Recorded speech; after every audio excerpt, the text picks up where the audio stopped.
Pag-usapan natin yung iyong single. Ano na nga ang title nito? Head Tone? Head Tone. Bakit siya Head Tone? Ano ba ang tema nung kanta? And why is it called Head Tone?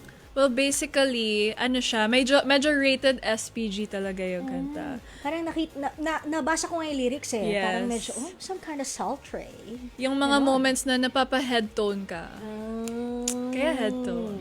Okay. Well, actually, congratulations nga dahil naka 100,000 streams na siya. Pero it's kind of, Thank ano you. yun, can we say na pagdating sa pagkanta, nagmamature na rin yung mga lyrics, yung, can we say, pati genre ng song? Yeah, Yung I genre? guess, syempre, lahat naman tayo nagmamature. So, gusto ko rin sana yung music ko will mature with me. Mhm. So, ayan. Ngayon na yung perfect opportunity. Bilang may anak na rin naman ako. Oo naman, dapat lang, di ba? Yeah. Ang hirap nun yung patanda mo pa urong.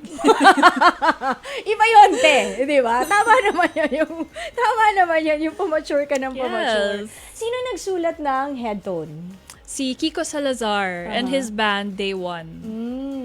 So, ano yung reaction mo nung una mong napakinggan, nung pinaparinig pa lang sa'yo yung pyesa? Did you like it right away? Na-feel mo ba na, teka, sandali. Sa lahat ng mga napakinggan mo, parang ito yata yung gusto kong maging career. Parang gano'n. Yeah, kasi ka-close ko yung producer ko na si Sir Jonathan Manalo. I love Jonathan Yes, Manalo. who doesn't? Oo, di ba? And when we were talking, sabi ko sa kanya, parang, I really want them to know what sound I really... Parang gusto ko na talaga ilabas yung sound na gusto ko. Like yung genre na pinapakinggan ko talaga, yung bagay sa boses ko, which is, mahilig talaga ako makinig ng old songs, jazzy, with a jazzy vibe.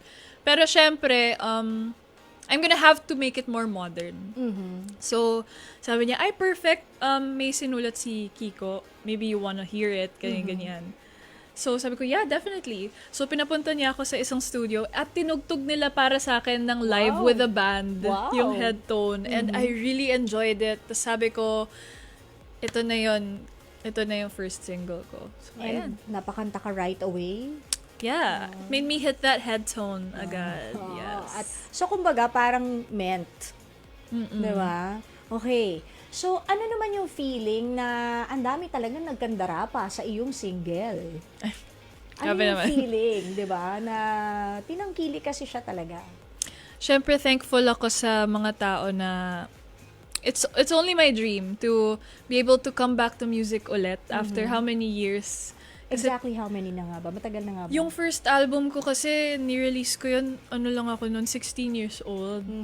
So, magta 10 years na rin yung album na yun. So, sabi ko, yung last single ko naman na ni-release was Before I Gave Birth. Magta 3 na yung anak ko. So, sabi ko, I really, really wanna focus on music na now. Kasi talagang nag-focus din ako sa pag-aarte past few years. So, syempre, thankful ako sa mga tao na sumusuporta sa music ko and talagang nag-abang ng comeback ko sa music. So, now Yeah. you're juggling both. Yes. But, if there's something that I learned, it's that medyo mahirap magsabay ng music tsaka acting. So, kung may natutunan man ako, it's that magfo-focus muna ako sa isa, tas tsaka ko gagawin yung isa. So, ngayon, music muna tayo. A few months of this, half a year of this, half a year of that. Lalo na Yes. pag MMFF na Mars. Ano yan? Diba?